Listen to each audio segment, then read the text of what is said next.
Lesson 9 Warning Alarms. In this lesson, we'll discuss about configuring warning alarms. Warning alarms refers to raising of alarms or warnings whenever any unpleasant situation arises that can have a negative impact. For example, if you are selling item below its minimum sale price, then a warning will appear on the screen. Or if you are selling an item and the quantity or stock of the item is less, then a warning will appear on the screen. So in this chapter, we'll discuss how to configure all these warnings.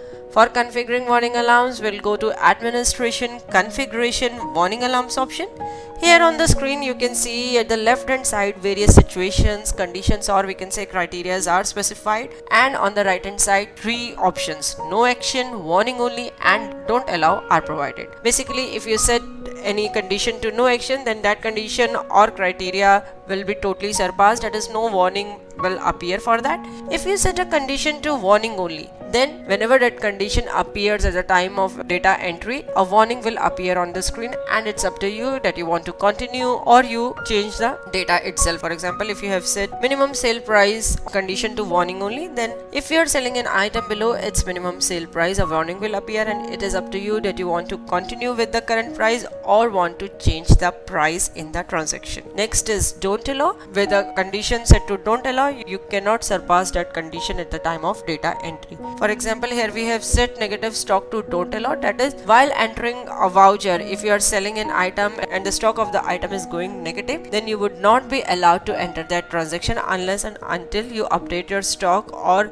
reduce the quantity you are selling. So these are the three options provided under warning alarms. At the left hand side, you can see various conditions, like first one is for negative cash, negative stock, minimum reorder, maximum level, minimum sale price we have discussed, sales price greater than MRP, blank HSN in item master, that is, you want to allow or don't allow blank HSN in item master, due bills of party while invoicing, invalid tax rates in voucher, and then there are two options, that is, transactions greater than a specified amount without party PAN. Under this option, you can specify the amount greater than which you will not be allowed to transact with the party whose PAN number is not specified. Next option is transaction greater than a specified amount with cash in one day. Here also you will specify the amount, and whenever you transact with a party in cash greater than the specified amount, a warning message will appear.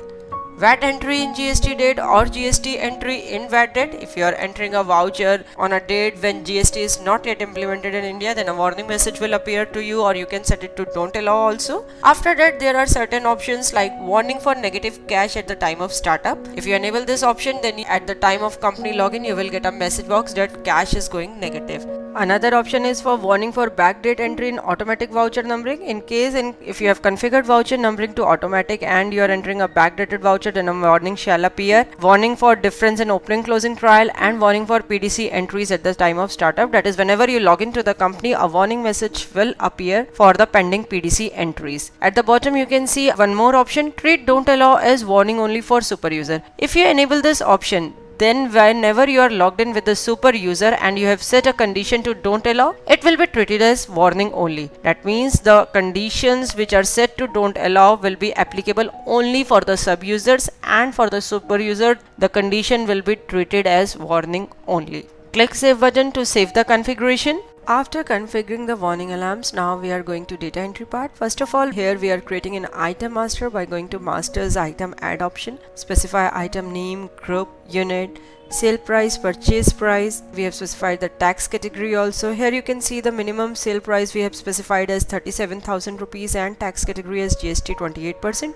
On saving the item master, Busy has shown a message box that you have not entered HSN SSC code. Do you want to continue? If you remember, we have configured this warning alarm to warning only. That's why it's appearing as yes or no. That is, either you can continue with this or you can enter a HSN SSC code and then save the item master. Next, we are entering a sales voucher by going to transaction sales add option. This voucher we are entering on 1st of April. A warning has appeared that you have configured the company for GST and you are entering a voucher on 1st April. That is, GST is implemented on 1st July. So you cannot enter a GST entry before that date. And this warning we have configured for don't allow. So OK button is appearing. There is no yes or no button. We cannot proceed it. So first we have to change the date. Here we have changed the date to 1st July. Enter other related details, party, material center, select item. Here we have specified the item price as 36,000 rupees.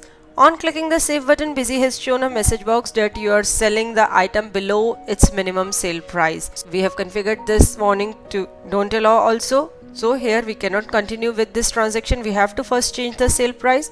So we have changed the sale price to 38,000 rupees, and then Busy is showing a message box that the stock of item is going negative. You can see currently only 2 pieces are there in the stock and we are selling 3 pieces. We have changed the selling quantity to 2, and then on saving the voucher a message box has appeared that we have entered a wrong GST percentage. You can see we have applied the sale type of LGST 18% and we have selected the item as Samsung LED 32-inch TV, in which the tax category GST 28% has been tagged. So we have already specified that whenever we will use this item, tax at the rate of 28% will be charged, but here we are charging the tax as 18%. First of all, we have changed the sale type. Then we have changed the bill sundries accordingly. We have applied the bill sundry CGST at 14% and SGST 14%, and then we have finally saved the voucher. You can see it's a very simple and effective way of ensuring that your data entry does not go wrong. Basically, by setting warning alarms, you can be free from worrying about entering the wrong data entry or any such entry which can have a negative impact. Again, we are going to configuration warning alarms option. Now we have set the option of treat don't allow as warning only for super user. Click save button to save this configuration. Now you can see when we are entering a sales voucher, we have entered details about the sales voucher like party, material center, item we have selected, we have specified its sale price is 36,000 rupees, and now the message box has appeared that stock of item is going negative. Do you want to continue? We are currently logged in from super user and we have enabled the option of treat don't allow as warning only. That's why now it's appearing as a warning. That is, either you can continue or you can change the value. So this is the relevance of this particular option, that is treat don't allow as warning only for super user. Next we are entering an accounting voucher, that is payment voucher. Here we have made a payment for water and electricity expenses, and this payment is made in cash. On saving the voucher, Busy has shown a message box that cash is going negative. Do you want to continue? Yes or no? If you want, you can proceed with the transaction or you can change the transaction value. Now we'll close the company and will again log into the company. On again logging on to the company or opening the company, you can see Busy has shown a message box that there is a difference in opening and closing trial balance. If you remember, in the warning alarms at the bottom there are certain options that we have discussed will appear at the time of logging on to the company. So there's a difference of trial balance that is appearing on the screen. I hope after going through this presentation you would be able to easily configure warning alarms in Busy. At the end of the chapter, we have provided certain exercises. You can view the exercise on the screen and attempt it. Thanks for watching. For more videos, subscribe to our YouTube channel.